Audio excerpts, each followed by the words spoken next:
সারা রাত ইবাদত করলেই ওইটা শ্রেষ্ঠ ইবাদত হয় না, কারণ রাসূল সাল্লাল্লাহু আলাইহি ওয়াসাল্লাম ঘুমাতেন আবার ইবাদত করতেন, স্ত্রীদের সাথে মিলতেন, সামাজিক কাজ করতেন, মাঝে মাঝে নফল রোজা রাখতেন, মাঝে মাঝে অনেকদিন রাখতেন না। This is balance, this is ইসলাম।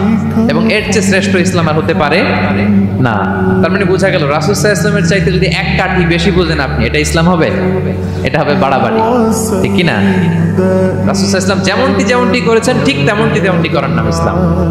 তাহলে মূল আলোচনা যাওয়ার আগে এটা হচ্ছে ইন্ট্রোডাক্টরি পয়েন্ট 1, যে আল্লাহ তাআলার ভালোবাসা পাওয়ার 1 নম্বর শর্ত হচ্ছে রাসূল সাল্লাল্লাহু আলাইহি ওয়াসাল্লামের অনুসরণ।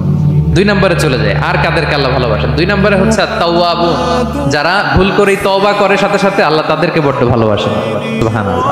3 নম্বর হচ্ছে ওয়া ইউহিব্বুল মুতাতাহহিরিন, আল্লাহ তাআলা পবিত্রতা অর্জনকারীদের বড় পছন্দ করেন। মুতাতাহহিরিন, যারা সব সময় পাক পবিত্র থাকে, পরিচ্ছন্ন থাকে, এবং এটা খুব জরুরি। রাসূল সাল্লাল্লাহু আলাইহি ওয়াসাল্লাম বলেছেন আত-তুহুরু শাতরুল ঈমান, পবিত্রতা এটা ঈমানের অঙ্গ। সুখ হচ্ছে আলহামদুলিল্লাহর ভিতরে। সুখ আছে কিসের ভিতরে? যে কোনো পরিস্থিতিতে আমরা থাকি না কেন, বিপদে আপদে, সকালে বিকালে, শীতকালে গ্রীষ্মকালে আমরা কি পড়ব?